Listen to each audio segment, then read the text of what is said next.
Bismillahirrahmanirrahim. Assalamualaikum warahmatullahi wabarakatuh. Mentari bulan Sya'ban perlahan turun. Hilal bulan Ramadan perlahan naik ke permukaan bumi. Marhaban ya Ramadan, marhaban ya Syahrus Syam. Selamat datang bulan yang penuh berkah dan rahmat dari Allah, bulan yang penuh pengampunan, bulan yang ditunggu-tunggu oleh seluruh umat manusia di muka bumi. Marhaban memiliki asal kata rahaba yurahibu, yang memiliki arti menyambut dengan penuh kebahagiaan. Tidak hanya sekedar bahagia, kita sebagai umat muslim banyak hal yang harus kita persiapkan untuk menyambut bulan yang penuh barokah tersebut. Minimal ada 3 hal yang mungkin bisa kita persiapkan agar menjadikan bulan Ramadan kita kali ini menjadi Ramadan yang terbaik. Yang pertama, dan paling utama adalah bekal ilmu. Banyak orang yang berpuasa, tapi tidaklah mereka mendapatkan sedikit pun pahala. Karena kenapa? Karena mereka tidak memiliki dasar ilmu dalam melakukan amal ibadah. Rasul SAW pernah bersabda, "Kam min sha'imin hazzuhu min siyamihil ju'i wal atash." Berapa banyak dari orang yang berpuasa, tapi tidaklah mereka mendapatkan sedikit pun kecuali hanya lapar dan dahaga. Mereka berpuasa, menahan diri dari makan dan minum, tapi mereka tidak mendapatkan sedikit pun pahala. Kenapa? Karena mereka tidak menjalankannya dengan ilmu yang mereka miliki. Mereka beramal, berpuasa, hanya sekedar berpuasa, tidak meniatkan puasanya untuk Allah, tidak mengetahui apa yang seharusnya mereka lakukan ketika berpuasa, tidak mengetahui apa yang seharusnya mereka tinggalkan ketika berpuasa. Bekal ilmu sangatlah penting. Banyak jalan untuk kita mendapatkan ilmu dalam menjalankan ibadah puasa. Yang kedua adalah melakukan taubat. Hendaklah sebelum kita memasuki bulan Ramadan, hati kita telah bersih dari segala dosa-dosa yang pernah kita lakukan. Menurut para ulama, ada 3 syarat yang utama dalam diterimanya taubat seorang muslim.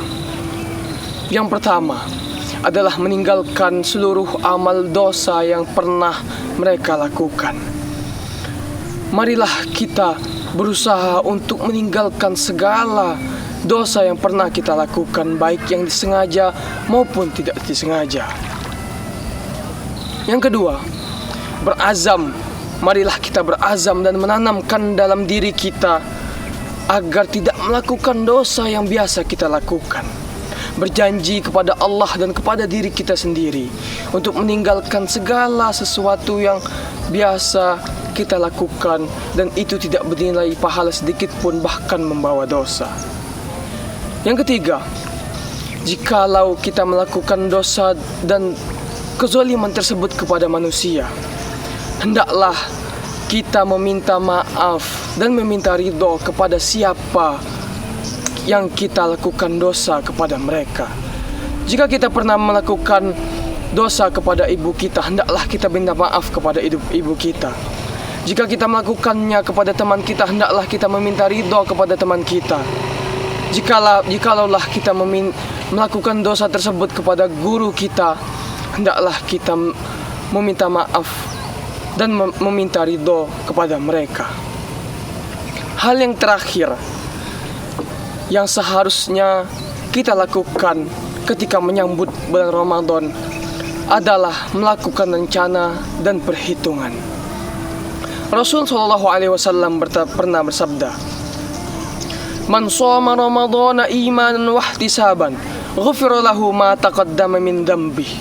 Wa fi riwayatin ukhra, ghufira lahu ma taqaddama min dhanbihi wa ma ta'akhkhara. Barang siapa yang berpuasa dengan iman dan penuh perhitungan serta pengharapan akan diampuni dosanya yang akan datang dan yang telah berlalu. Jangan sampai 30 hari berlalu Ramadan, tapi seakan-akan tidak ada sedikit pun yang kita dapatkan. Jangan sampai 30 hari bulan Ramadan berlalu, tapi seakan-akan tidak ada sedikit pun yang membekas dalam hati kita. Ramadan berlalu begitu saja, tapi tidak sedikit pun yang dapat kita dapatkan. Allah pernah bersabda dalam Al-Quran, la'allakum tattaqun. Semoga kalian menjadi umatnya yang bertakwa. Hendaklah dan semoga kita berdoa kepada Allah agar menjadikan Ramadan kali ini Ramadan terbaik kita. Dan Allah menjadikan kita dengan Ramadan ini menjadi hambanya yang lebih bertakwa. Kita berharap Ramadan kali ini dapat membekas dalam hati kita agar kita menjadi hambanya yang lebih bertakwa. Saya Muhammad Hanif Al-Fatih, santri kelas 12 Madrasah Aliyah Raudhul Saka 3. Syukron. Wassalamualaikum warahmatullahi wabarakatuh.